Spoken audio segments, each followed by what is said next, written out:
क्या कहते हैं 6 तारीख को क्या होने वाला है? ऐसे आप कह सकते हैं कि पाकिस्तानी एजेंट के रूप में काम कर रही, इसके पीछे आपका क्या प्ली है? इनके इस ट्वीट को जी एक्स पे जो इन्होंने किया इस और फेसबुक पे जो इन्होंने देश विरोधी बयान दिया, वो तत्काल उसमें संज्ञान लेते हुए पाकिस्तानी आतंकी प्राइम मिनिस्टर, मैं इसको कहूँगा क्योंकि उसके शासनकाल में बहुतेरे बड़े बड़े आतंकवादी हमले हुए हैं भारतवर्ष में, तो उसने तुरंत का तुरंत उसको संज्ञान लिया। चलिए, प्रधानमंत्री ने एक्स प्रधानमंत्री इसने इमरान खान ने टैग कर दिया, कोई बात नहीं अपने एक्स पर, लेकिन फिर इसके टैग को लेके बिहार के आगामी चुनाव में ये सत्ताधारी भारतीय जनता पार्टी इस आतंकी हमले का इस्तेमाल करते हुए उसका सत्ता का लाभ लेगी। इस चीज़ को, इस भारत के अंदरूनी मैटर से उस इमरान खान से क्या लेना देना? जी। अब सत्तारूढ़ पार्टी उसका लाभ लेगी कि विपक्ष उसका लाभ लेगी कि उसका लाभ कोई लेगा कि नहीं लेगा, ये हमारे भारतवर्ष का अंदरूनी मैटर है। जी। तो इसके इस स्टेटमेंट का उस कोरोबरेशन से कि ये आतंकी हमला ही करवाया गया है भाजपा ने चुनाव जीतने के लिए बिहार का, ये एक स्रोत बनाया है इस पहलगाम आतंकी हमले को। मेरा ये तर्क है कि ये शब्द इसके नहीं हैं, ये आतंकी शब्द हैं। इससे भारत में गृह युद्ध होने की नीयत से ये शब्द पास आउट किए गए हैं। ये कर्मठ देशद्रोही के रूप में स्थापित हो चुकी नेहा सिंह राठौर की मुश्किलें कम होने का नाम नहीं ले रही हैं। वो डरी हैं, सहमी हैं।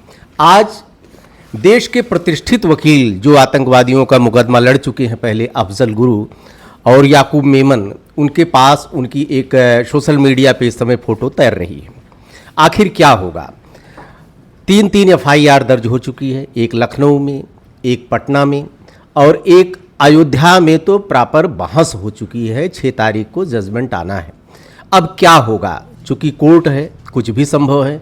एक बार फिर हैं वरिष्ठ अधिवक्ता मार्तंड प्रताप सिंह के पास, जिसकी पहले मैंने एक वीडियो आपको बनाया है। सर के पास आए हैं कि सर 6 तारीख को क्या होगा। सर, अयोध्या दर्पण में स्वागत है आपका। धन्यवाद भी। क्या कहते हैं 6 तारीख को क्या होने वाला है? देखिए, ये माननीय न्यायालय से संबंधित विषय है जी।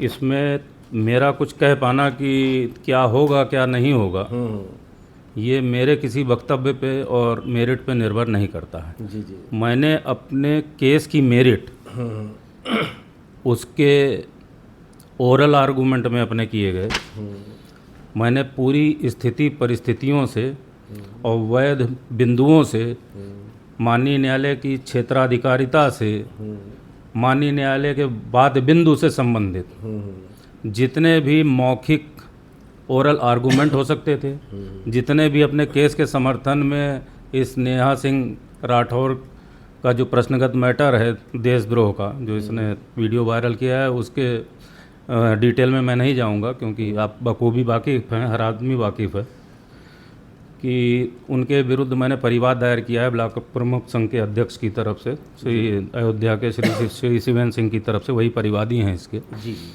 तो मैंने सारे ओरल डॉक्यूमेंट्स में सारी चीज़ें अपने पक्ष को रखा है उनके सामने, बहुत पुरजोर तरीके से और वैध तरीके से, और अपने ओरल आर्गूमेंट के कोरोबरेशन में, उसके तारतम्य में जितने भी अभिलेखी और इलेक्ट्रॉनिक साक्ष्य, जैसे कि उन्होंने इनके ट्विटर हैंडल मैंने दिए हैं, इनके एक्स की पोस्ट जो थी, इमरान खान आतंकी प्रधानमंत्री पाकिस्तान, उसके एक्स पोस्ट पे जो इन नेहा सिंह विपक्षी की जो पोस्ट वायरल हुई थी, और उस पे जो उन्होंने मोदी जी माननीय प्रधानमंत्री के लिए जो उन्होंने वक्तव्य जारी किया था, उस पद और प्रतिष्ठा के विपरीत भारत के अंदरूनी मामले में दखल देते हुए बिहार के मैटर में बताया कि पहलगाम हमला का सीधा और परोक्ष लाभ सत्तारूढ़ पार्टी लेगी, जैसे कि लेती रही है पहले आतंकी हमलों का क्रेडिट, और अपने सत्ता में आने का इनका लाभ का एक अवसर और स्रोत बनता है, जिसकी वजह से ये हमला हुआ है। तो ये सब सारे चीज़ों को मैंने पेन ड्राइव में करके माननीय न्यायालय के विस्तृत अवलोकन के लिए वो मैंने अलग से दिया है। और जो माननीय न्यायालय में बहस के दौरान एक ये भी बात सामने आई विरोधी पक्ष से कि क्षेत्राधिकार पे कि कहाँ से आप पीड़ित हो रहे हैं, आपने ये परिवाद क्यों दाखिल किया, जबकि ऑलरेडी एक आध एफआईआर इसमें हो चुकी है। तो मैंने माननीय न्यायालय को वो जो संबंधित एफआईआर है जो हजरतगंज थाने लखनऊ की है, जिसमें एक कवि द्वारा मुकदमा विपक्षी नेहा राठौर को मुलजिम बनाते हुए दायर किया गया है, वो बहुत ही सीमित दायरे की एफआईआर है।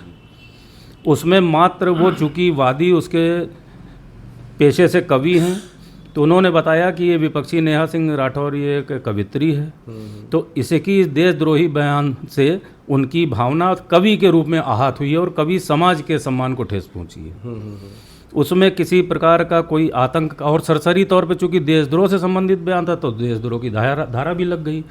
लेकिन जो उनका इम्प्लीमेंटेशन है, जो उनका प्रेजेंटेशन और उस मोटिव ऑफ एफआईआर है, वो मात्र और मात्र इस आशय की है कि विपक्षी नेहा सिंह राठौर के इस बयान से कवि समाज के आहत हुआ है और वो कवि होने के नाते व्यक्तिगत रूप से आहत हुए हैं।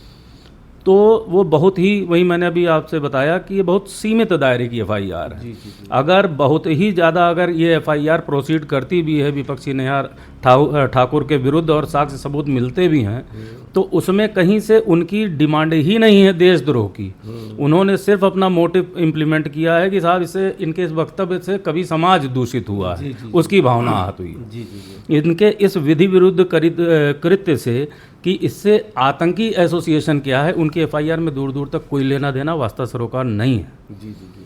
ये एक नव तथ्य, ये मेरे कंप्लेंट केस का पार्ट है, जिसमें मैंने सीधे एलिगेशन लगाया है कि ये जो विपक्षी ने जो स्टेटमेंट जारी किया है, ये इसके अपने खुद के शब्द ही नहीं हैं। ये सिर्फ पाकिस्तानी स्पोक्स पर्सन के रूप में। कैसे आप कह सकते हैं कि पाकिस्तानी एजेंट के रूप में काम कर रही है? इसके पीछे आपका क्या फील है? इसके पीछे हमारी ये फील है कि इनके इस ट्वीट को एक्स पे जो इन्होंने किया, इस और फेसबुक पे जो इन्होंने देश विरोधी बयान दिया, वो तत्काल उसमें संज्ञान लेते हुए पाकिस्तानी आतंकी प्राइम मिनिस्टर, मैं इसको कहूँगा क्योंकि उसके शासनकाल में बहुतेरे बड़े बड़े आतंकवादी हमले हुए हैं भारतवर्ष में, तो उसने तुरंत का तुरंत उसको संज्ञान लिया।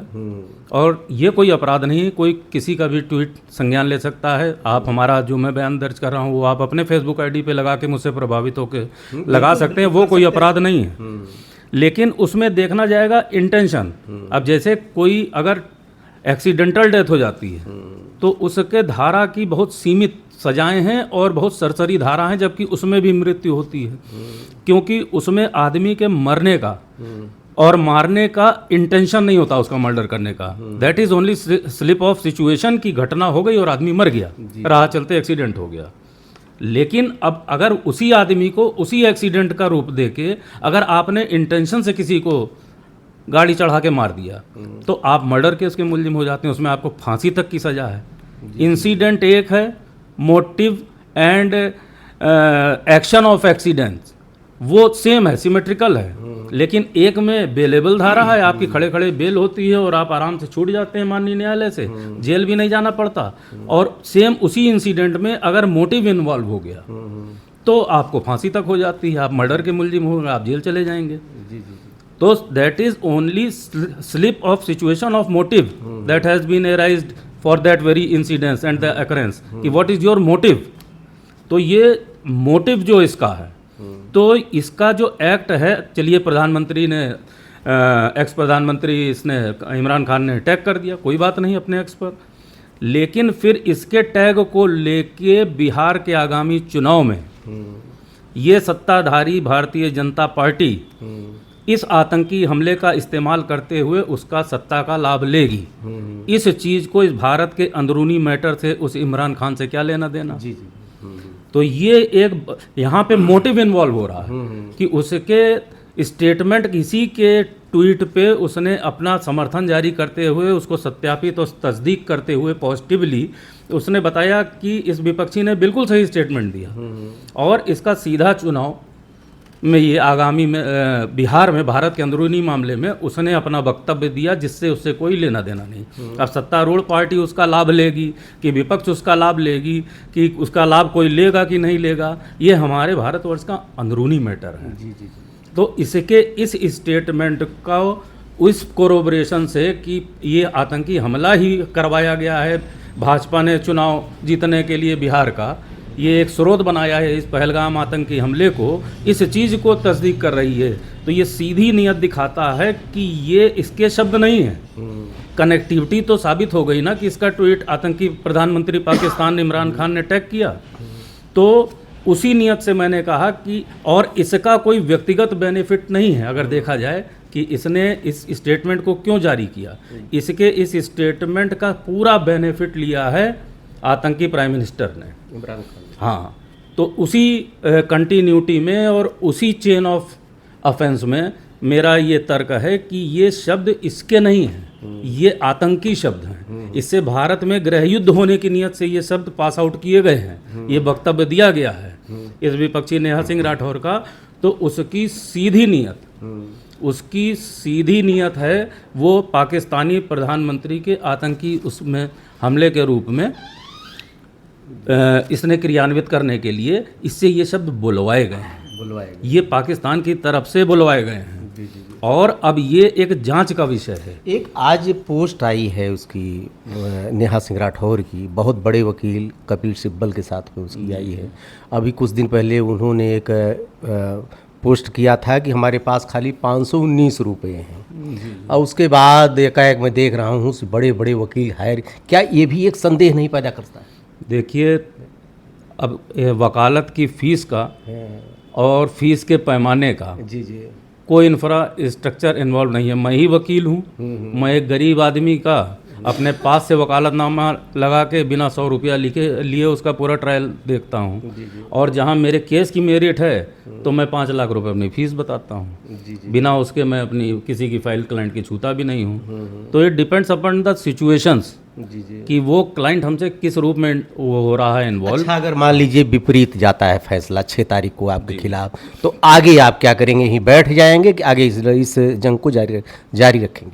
देखिए, ऐसा है कि basically individually high court council तो मैं खुद ही हूँ लखनऊ का। जी तो बैठने और खड़े होने का तो प्रश्न ही नहीं उठता। जी और जितने मेरे मैटर में जो विधिक दम है, जो उसकी लेंथ ऑफ आर्गूमेंट में मैंने बताए हुए हैं, और जो बेसिक ग्राउंड्स हैं हमारे, वो इतने स्ट्रॉन्ग लीगल ग्राउंड्स हैं कि उसको हमें पूरी आशा है कि माननीय अवर न्यायालय जो ट्रायल कोर्ट है जहाँ पे मैंने बहस किया है, इसमें अपने पक्ष को रखने का प्रयास किया है परिवाद के रूप में, कंप्लेंट केस के रूप में, तो हमारे खिलाफ फैसला जाने का सवाल ही नहीं उठता।